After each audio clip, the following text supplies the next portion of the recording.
Welcome to Behind the Line, where we pull back the curtain on the challenges facing first responders and frontline workers.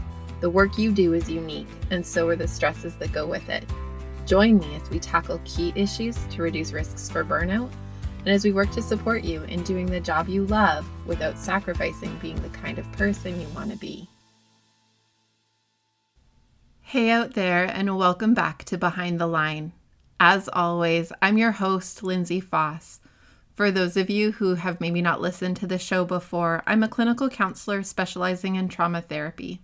After years of working alongside first responders and frontline workers as a trauma therapist, as well as being a friend to so many first responders and frontline workers, I became really passionate about supporting wellness as an advocate and educator for first responders and frontline workers.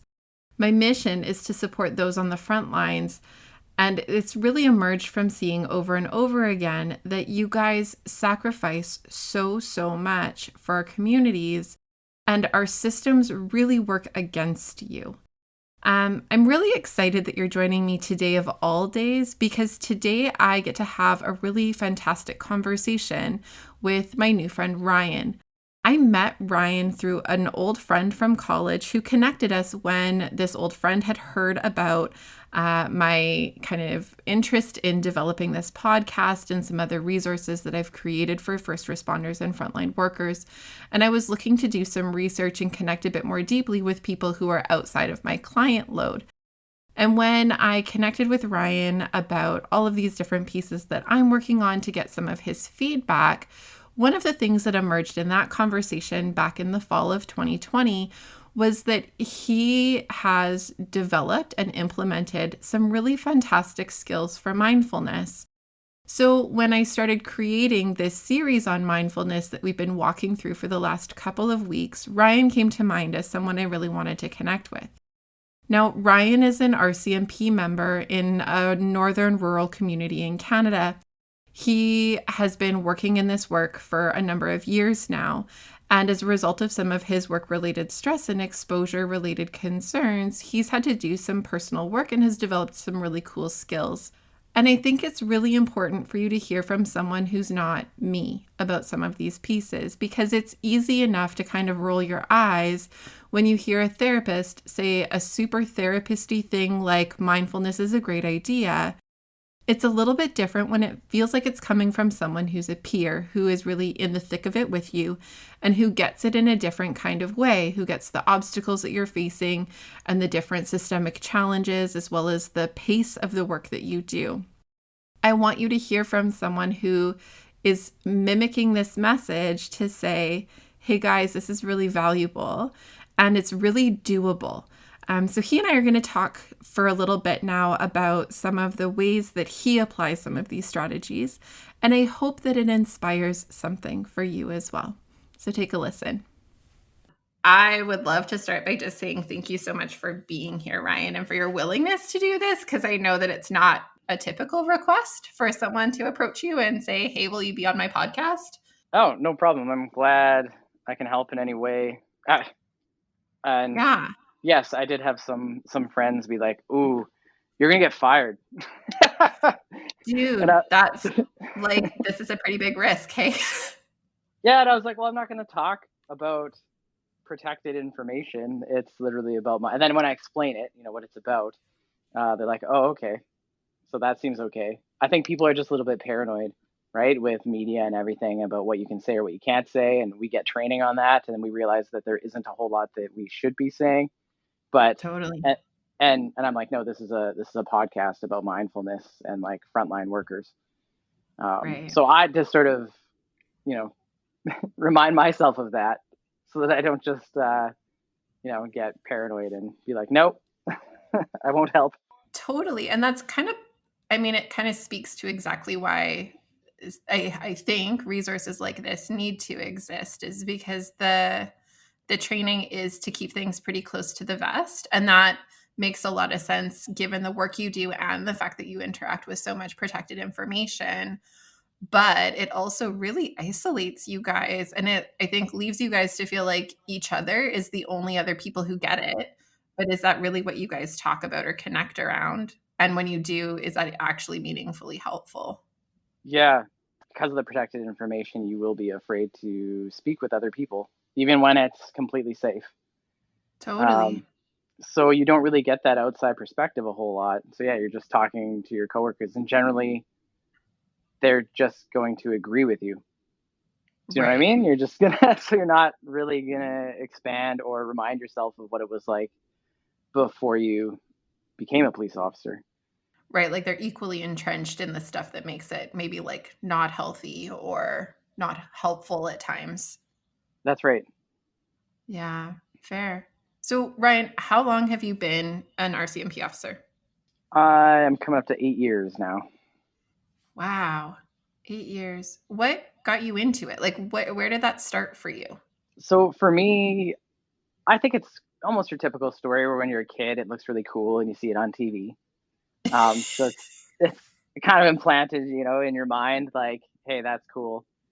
Uh, I'd like to do that. And then I applied for a few when I was 19, and I was basically told on the side, grow up. Uh, Hmm.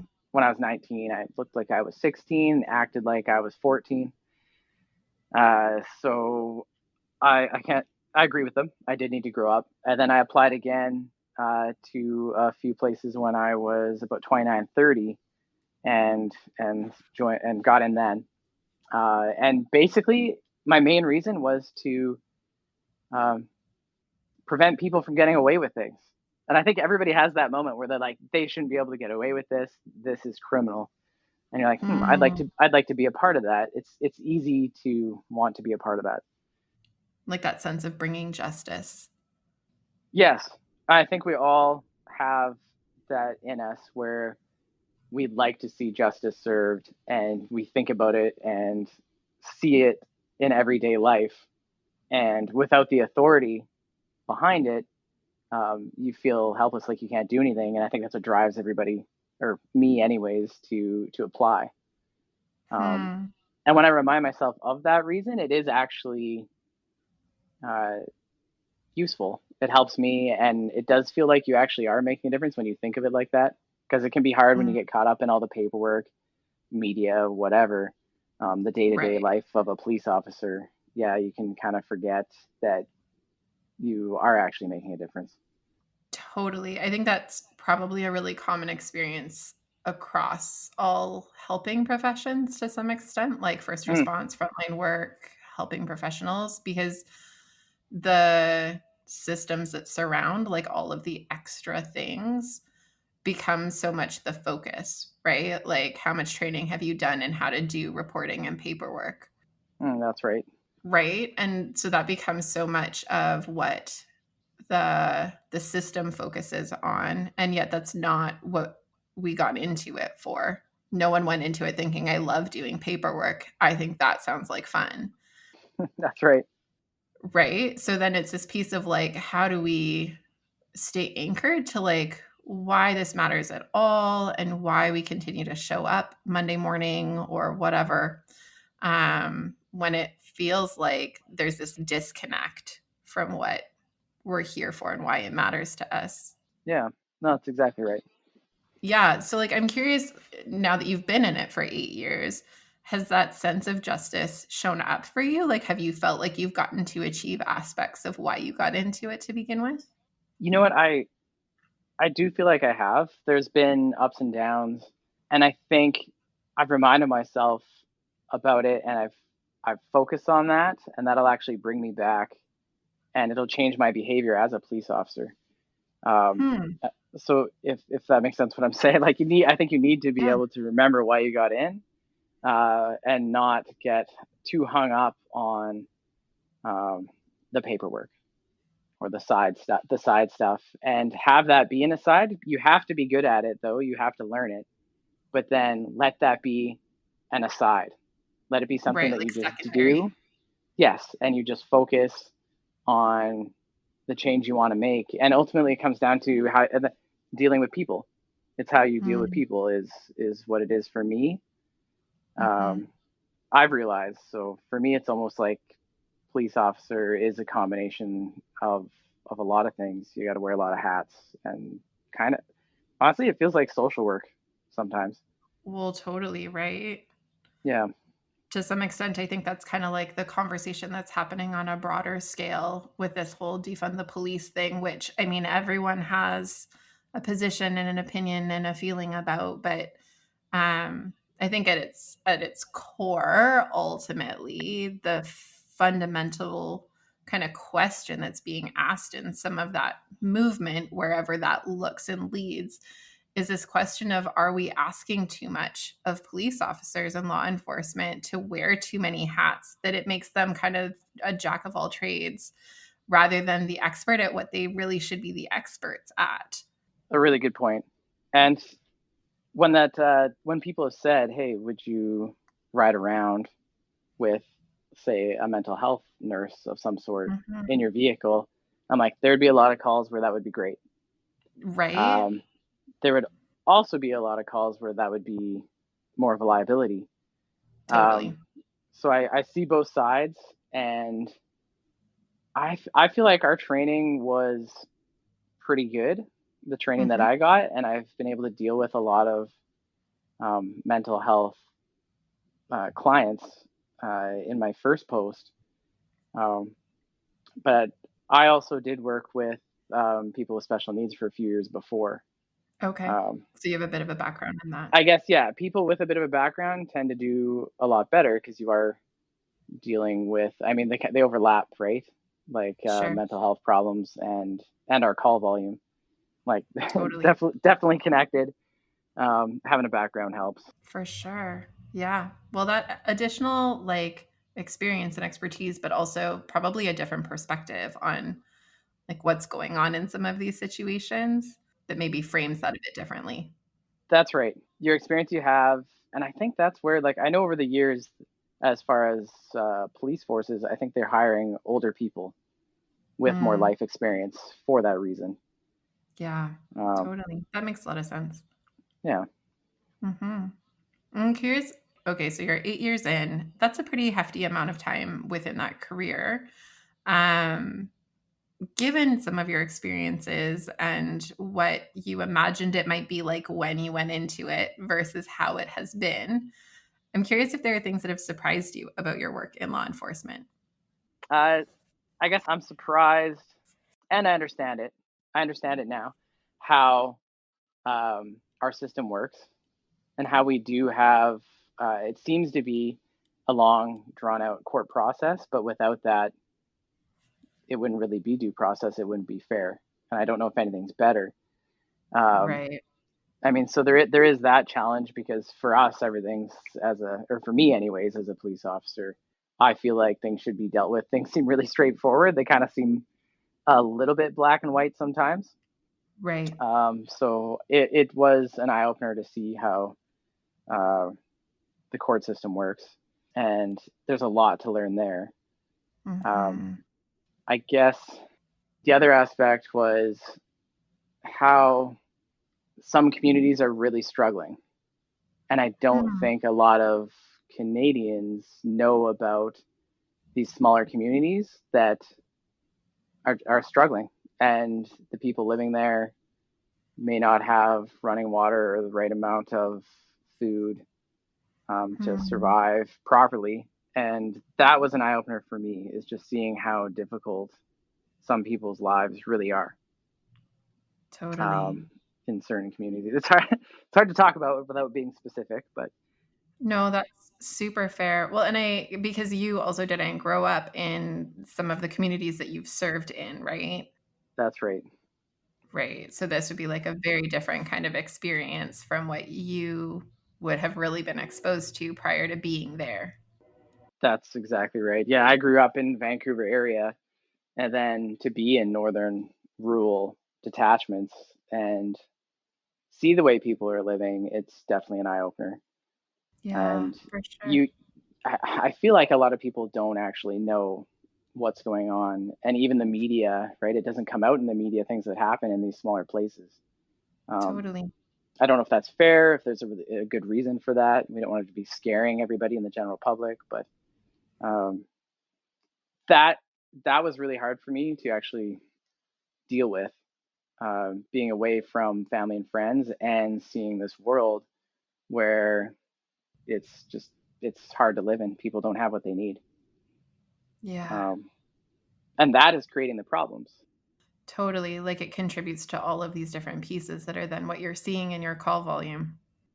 I'm curious, like, does that feel like seeing some of those things the way that you've seen them and how different they are than what you maybe expected or knew about? Um, does some of that contribute to some of your experience with work-related stress? Like, is that a contributing factor for you? You know what? I would say that is a huge factor in how you deal with it, or how I dealt with it, and how I was coping. Okay. Because you get so involved with your community, and I kind of didn't really growing up. I Mm, would say in like a larger population. Um, mhm, just growing up, maybe it's being an adult, but yeah, you feel more connected, and at the same time, there's way more problems than mm, you would expect to see, and I think that does wear on you. It wore on me a lot. I know I talked about it a lot in my first few years, mm. uh, and sort of would like be an eye opener for my family and friends back home, Yeah. when I talked about it. And I did become. I had months where I was stressed out to the point where I didn't know if this was for me, and Mm, I'd be home alone at night trying to fall asleep, and everything goes through your head about all this stuff. Like, what am I doing here? Is this really yeah. for me? This is really difficult. I'm not around any of my normal supports growing up. Um, what am I going to do? I guess Like I've invested all of this time and energy into this, and it feels like it's not going very well right now. that's right. It feels Yeah. huge. It feels like a huge decision to make. I think probably a lot of police officers go through that. I feel like almost around that same time in their careers. Mm. How far into your career were you at that point? I want to say like 2 3 years, Yeah. Okay.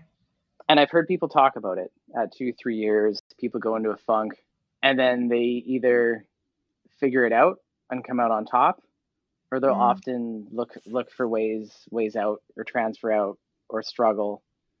Um, and you can see it. You see that in people. You see them start to look elsewhere. Maybe they need to Mm. move. Maybe they need to change jobs. Um, I don't know. I feel like you see that in a lot of police officers, in my experience, anyways. And if they get through that and figure it out, I think then they stay in. So I wouldn't be Right. surprised if the stats show kind of like a blip of people quitting or trying to get into a different role within um, law enforcement around In that first couple of years. 2 3 years. Yeah, Yeah. Totally. Totally. It's kind of that time where like you're in it long enough to have some of those pre-existing notions challenged, like any of your assumptions about what it was gonna be like have maybe gone out the window, and are replaced by the reality of, oh no, this is what it's like, and it's like this more days than it's not. And mm. are you really invested in sticking that out? Well said. Yeah, and then yeah, Yeah. are you invested? Are you going to stick it out? Are you going to adapt? Right. Well, and that's a piece too, for sure, right? Like the difference between the guys that adapt and find skills to support that to be like effective on an ongoing basis versus those, and probably you see this in your own work all the time, is those guys that are just super jaded and probably make life miserable for everybody else around them. That's right. That's when you just got to go. Right? And There yet is those are the other guys that things. like just won't go. I know. Kind of shifting gears from the work related stress piece, if that's okay, unless there were other pieces that you wanted to kind of speak to about that first. No, I think we can move on. Okay, so I know that having had some experiences after your time in law enforcement and through this period of time at the like 2 to 3 year mark where you were finding yourself struggling more with some of the decision making about whether you're in this career or need to make some changes, that you did some kind of like personal development work to develop some mindfulness skills. I did. I guess we could thank my friends that were aware of how to deal with life probably better than I am. And Hmm. they kind of helped me. And I've got a few close friends that are just really aware of, I guess, mindfulness techniques, psychology in general.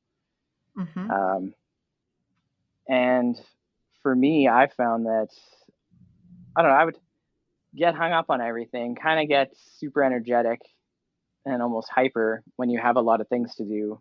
And I wouldn't remain calm. And then next thing you know, you're not accomplishing a lot. You're not even really being yourself as you jump from one thing to the next. Yeah.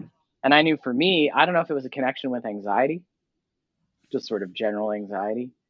Yeah. Um, but when I realized, or I guess, sorry, when I started being more present, which is to me Mm-hmm. what mindfulness is being present and not having your mind going 1,000 miles a minute about future things.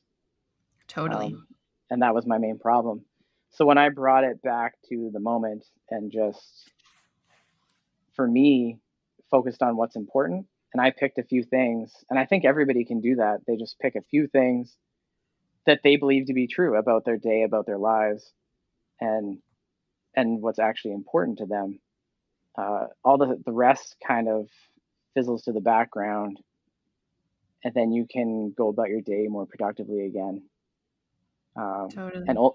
and ultimately happier because you were productive and you were yourself instead of Totally. living in the future. And I think it was a TED talk a few years ago, and this really struck a chord too. They said that people are happiest when they're in the present. People Mm. smile more when they're in the present, when they're focusing on Yeah. what's going on in their lives right now. That is where people are happy. When people are upset, sad, depressed, it's usually when they're not present. It's usually when they're thinking about things in the future or in the past. Yeah. Um, and I feel like I always thought I need to continuously think about things in the future, or I'm gonna screw something up now. Totally. Um, This is and like the I, time to prepare for all the things.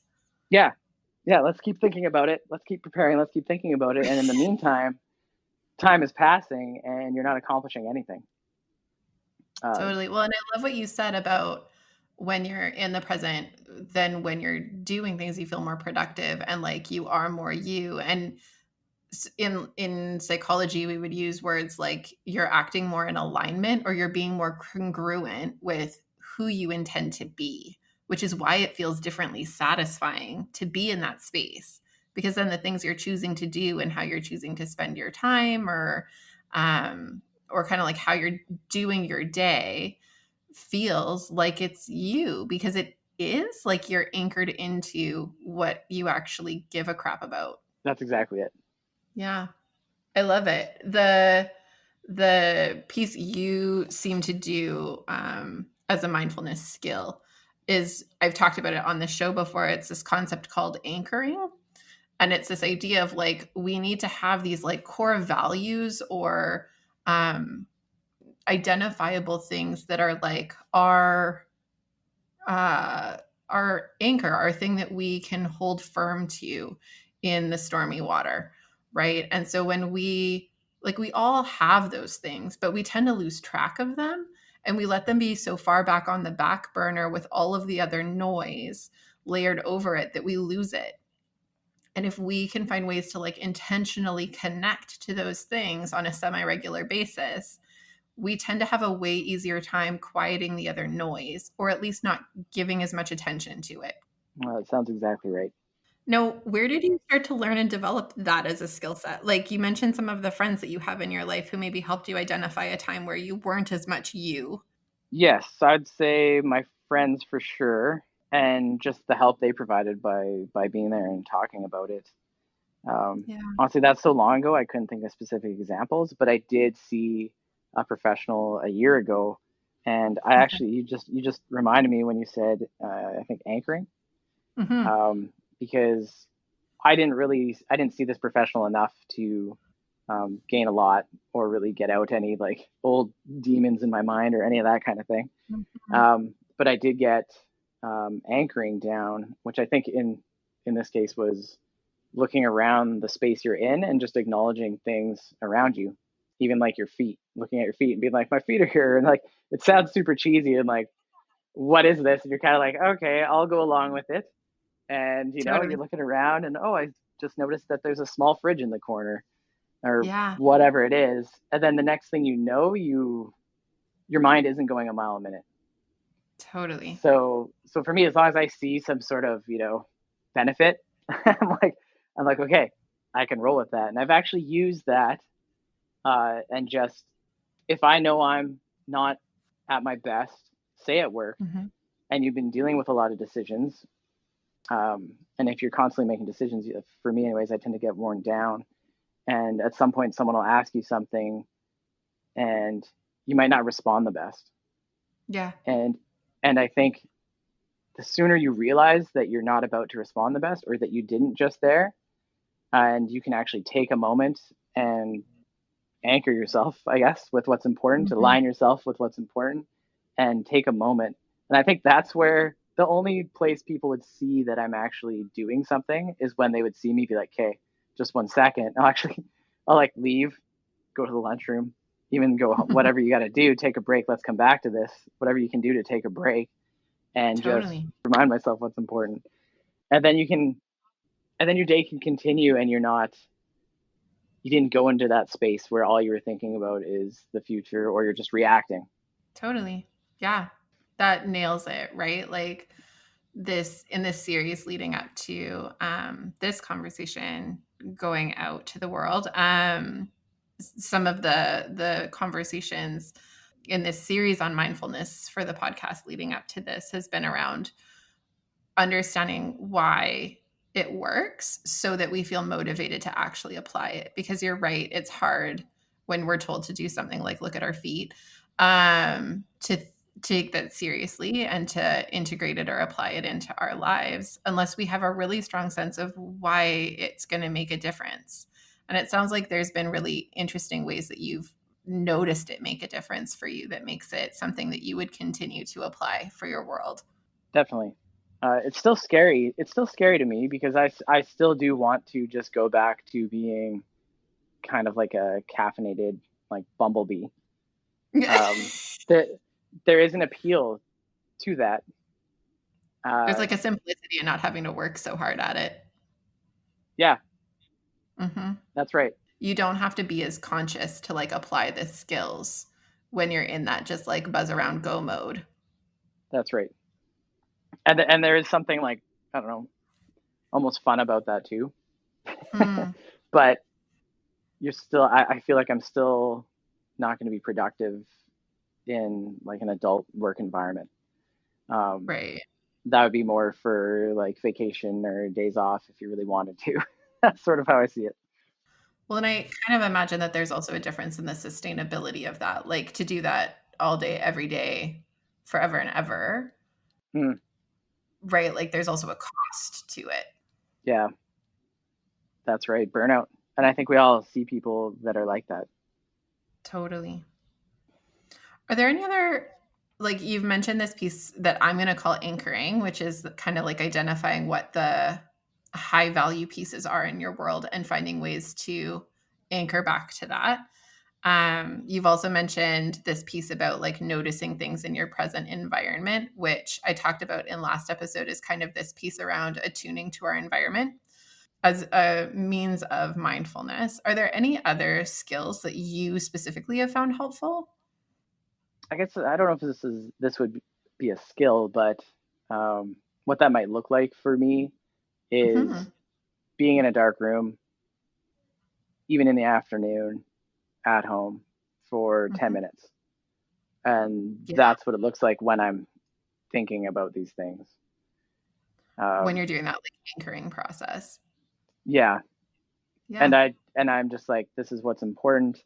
These things aren't how this person thinks of me isn't right now. These things are. And it inspires confidence, I guess. Yeah. And those are the things that I think about are just stuff that I've come up with. I feel like there's definitely a lot more to it. Like if speaking with a professional, you could figure out certain things that kind of work for everybody or what would work for you specifically. This is just stuff that I've sort of come up with on my own. So very much so an amateur. Well, and that's fair. And I think to some extent, like a lot of the work I do clinically is that piece of like trying to, offering this information of these are different skills and then working to figure out how to make them personal for people. But at the end of the day, they are always personal. Like it always is going to be a bit unique to each individual who does it. So it's kind of okay that you're an amateur and you're making it up as you go along because there's some version of that that was going to be true anyway. Hmm. Well, that's right. I'm curious, like, since having started to do some of these pieces as a bit more of a practice in your world, what have you noticed is different about you? Like, are there things that you feel like you handle differently as a result of that? It sounds like some of the like interpersonal interactions, like you mentioned, if I have, a moment where I feel like I didn't handle something very well with someone, that I will ask to like come back to it later. Or are there other ways that you've noticed that it has had, good, bad, or otherwise impact for you to start doing some of these things? I think the main thing, the most obvious to me, is that I can function throughout the whole day. So Hmm. I can be at work, say for a day shift, I can go home and instead of vegetating and staring at the wall for 5 minutes, I'll be like, Right. what can I do now? I'm gonna make a healthy supper and I have the energy to do it. And if I don't have the energy, I at least have the willpower Hmm. to To do make it. myself Like do it. yeah, I still have that. Totally. Um, Yeah. because I guess maybe that's one of those things, that's important is to look after yourself. So it just sort of automatically happens. And then if I were to be socializing in the evening, uh, I can do it, even though Yeah. I was dealing with stuff all day and dealing with people all day and other people's problems, which I know can be draining in all fields Hmm. and just everyday life. So for me, I can get more out of my day. I guess that's the biggest thing I Hmm. notice. Um, Cool. and you can't help but notice if people should be doing it. Like you'll just notice people um, running out of gas Yeah. and getting worked up about everything, and you want to tell them like, okay, everybody says just like chill out, you're gonna give yourself a heart attack, um, Hmm. and you wish you could just like impart this little bit of wisdom, and then they just take it on, and the next day they'd be fine. But it does seem to be kind of one of those things you got to sort of find on your own and Hmm. be ready for it, I guess. Well, and it kind of takes like some time and practice to figure out how to make it yours and how to, and for your body to kind of regulate itself to a new rhythm. Definitely. Like you said, there's aspects of how it was before that almost still feel appealing, right? Like there's that part of us that will always want us to go back to versions of patterns that we've done before, even though they may not be good for us. Definitely. Yeah. When you are engaging in some of your mindfulness skills, do you do that largely at home, or are there ways that you've found to incorporate some of that like into your work day where you're noticing you need something to just kind of calm yourself down or things like that? I've tried to incorporate it into my workday. It usually looks like, oh, I'm losing focus, and then Hmm. what what do I need to do? And I guess this is where I think most people would probably say it's like they take a moment and focus on their breathing. Hmm. Um, I think for me, I'm not really that focused enough to remember to do that sometimes when I'm at work. So it's more of just a moment on my own, I guess. Hmm. So I don't sit there and say, okay, I'm going to do this now, or I'm going to take a moment to be mindful or Right. meditate or whatever. You can apply it, I think, quite quickly. It's more Hmm. just bringing yourself back to what's important and just quickly and reminding yourself that you're working on that. That's as far as I've gone with it. So it's just sort of a quick reminder. Wait, let's not just react. let's actually think about this. Is this an emergency? No? Okay, Right. we have time. Yeah. And so I guess just, yeah, we're basically just saying, hey, you can be calm. Let's think about this rationally. We don't have to just react. But Mm. beyond that, I haven't like incorporated a whole lot to at work or set aside any specific time to do it. Yeah. That's Yeah. fair.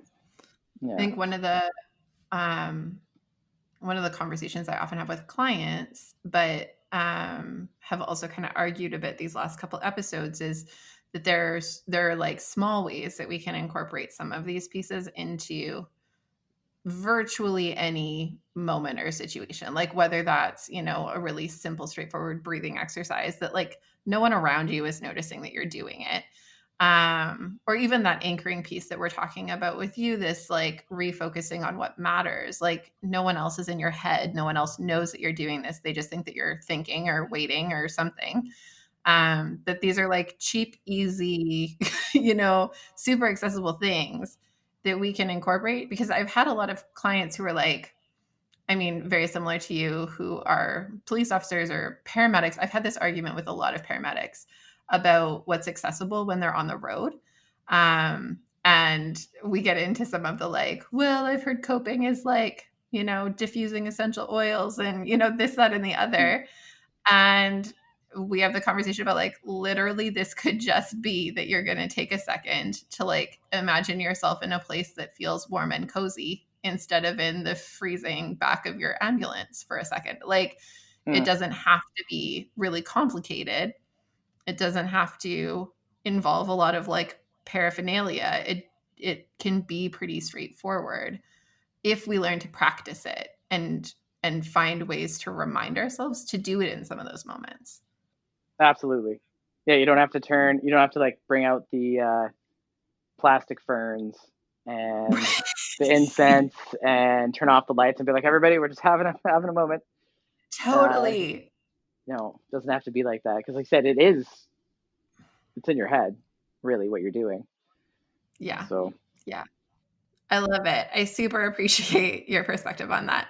I feel like I have asked all of the questions that I intended to ask you, and I've so appreciated your time and your willingness to talk through all of the different pieces that we've talked about. I'm curious if there's anything else that you feel like you like knowing what it's like to be on your side of this in your shoes, as someone who relates really closely to a lot of the people in our audience. Is there anything else that you think that would be valuable for our audience to know about mindfulness on the front lines, or advice that you have for others out there that are working at sustaining wellness while working to support our communities? I think first thing, Lindsay, I would say don't be afraid to talk about it with other Mm-hmm. people. And I think it's one of those things when you do bring it up, people might look at you you would think they would never have thought of any of this stuff, and you just, you're just a coworker, I guess. And then you Right. bring it up, and they might smile at you and be like, "Oh, yes, my husband does that," or like, everybody seems to have an experience with this now in some way, or at least know about it. Or maybe they're doing it all the time and you don't know, and they're the ones that are super mindful, super present, and you're surprised by that when you tell them. So I would say, yeah, just Hmm. be okay talking about it. It doesn't have to be this cheesy, fluffy thing that's like, oh, now we're just gonna like hang out and like, I don't know, light incense, right, and turn the lights off, and like Hold this is a hands and talk hold deeply about hands, it. yeah, talk about our feelings, and it's like it doesn't have to be like that. So I think a lot of people have some sort of experience with it, or they do it themselves in some way that they've just figured out on their own, where they need to Yeah. just chill out. Um, Yeah. and I always say that. To me, it's being calm, and I want to say that it makes me feel like I am actually my age, like I have the wisdom of someone my Mhm. age, instead of coming across like that bumblebee that could be, any age, just reacting. Yeah. Thanks so much, Ryan, for your time today and for sharing all of these pieces that you've shared. Like, it's just been really fantastic to hear from the perspective of someone who's out there and who's doing this and who's struggled with some of the things that we've been talking about for a number of weeks now and has found ways to apply some of the skills that we've been talking about for the last couple of weeks. I just really value your experience and the willingness that you've had to bring that here, because I know that this isn't an everyday kind of space to bring some of that to. So thank you again for your time and for your wisdom and for sharing that. Thank you, Lindsay, for the opportunity. And like I said, feel free to edit this and make me sound a lot smarter than I am. I'm so closing on that.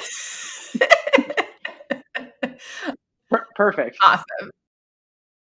Ryan and I really enjoyed our conversation together, and I just want to thank him again for being a part of that conversation and for being willing to expose some of the ways that he's found the work hard, as well as some of the ways he's worked to correct for that and counterbalance it using some of these tools. It's not easy coming on a show like this and offering this kind of personal level of exposure. So I hope that all of you out there listening can really appreciate his story and his willingness to share it. I know he and I left off in kind of a funny place. We had been having some technical difficulties throughout the course of our recording. And so I wanted to end it there just because it felt like a really great place to end it. But I also just wanted to say one more time before we wrap up today's show, thank you so much for listening. Thank you so much for sharing your stories with me on social media, and for connecting with me by email. It's been really fun to get to know some of you a little bit better and to hear some of your stories. I hope you'll continue to share some of that with me. There are lots of different pieces that you can connect with. And I would love to hear from you about how today's show landed for you, and whether there are pieces that you'll be taking away from this today. As always, you'll find all of my contact details in the show notes. And during the course of this next coming week, I hope that you will continue to stay safe.